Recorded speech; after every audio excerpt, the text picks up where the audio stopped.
Do that one dance, baby. That one dance.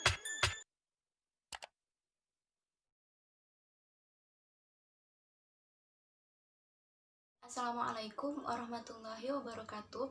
Perkenalkan, nama saya Jamilatul Badriah, NIM T2019-05 dari kelas PAI A3.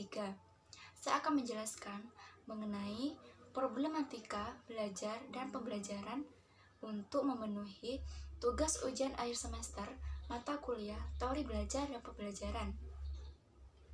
Di sini, tema yang saya angkat adalah problematika pembelajaran jarak jauh atau pembelajaran daring.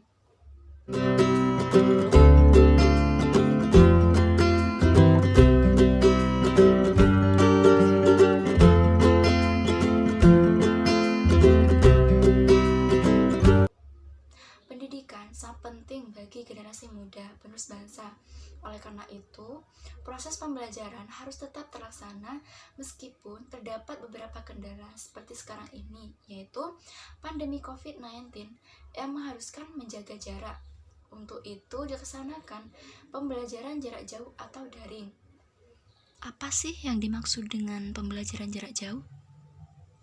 Pembelajaran jarak jauh adalah pendidikan formal berbasis lembaga yang peserta didik dan instrukturnya berada di lokasi terpisah, sehingga memerlukan sistem telekomunikasi interaktif untuk menghubungkan keduanya dan berbagai sumber daya yang diperlukan. Saat proses pembelajaran jarak jauh, ada beberapa kendala, di antaranya keterbatasan kuota karena banyaknya tugas dan materi yang harus diakses, serta sulitnya sinyal bagi peserta didik yang tempat tinggalnya di desa atau di pedalaman, sehingga pembelajaran jarak jauh terasa tidak nyaman. Masalah yang paling penting adalah sulitnya peserta didik untuk memahami materi yang diberikan, karena pendidik dan peserta didik tidak bisa berinteraksi secara langsung, apalagi ditambah dengan banyaknya tugas dari berbagai mata pelajaran yang lain. Oleh karena itu, perlu diterapkan teori pembelajaran yang cocok untuk mengatasi masalah tersebut. Teori pembelajaran apa sih yang cocok untuk mengatasi masalah tersebut? Salah satu teori yang cocok agar peserta didik bisa memahami materi dengan baik adalah teori pembelajaran konstruktivisme. Mengapa harus menggunakan teori pembelajaran konstruktivisme? Karena teori ini menekankan peserta didik berperan aktif mencari dan menetap pengetahuannya sendiri berdasarkan ide dan pengalamannya. Peserta didik bisa menyatukan informasi baru ke struktur kognitif atau pengetahuan yang sudah ada dan menyesuaikan struktur kognitif ke dalam situasi atau informasi yang baru, sehingga materi bisa dipahami dengan baik.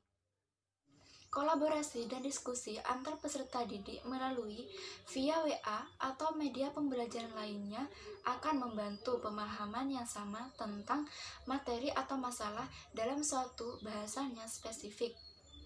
Para peserta didik juga termotivasi dalam menyelesaikan masalah melalui belajar dari pengalaman dan memperoleh kepercayaan diri. Jadi, peserta didik di sini tidak tergantung pada pendidik, melainkan peserta didik berperan aktif untuk menata dan memperoleh pengetahuannya sendiri. Dan pendidik di sini hanya sebagai fasilitator saja.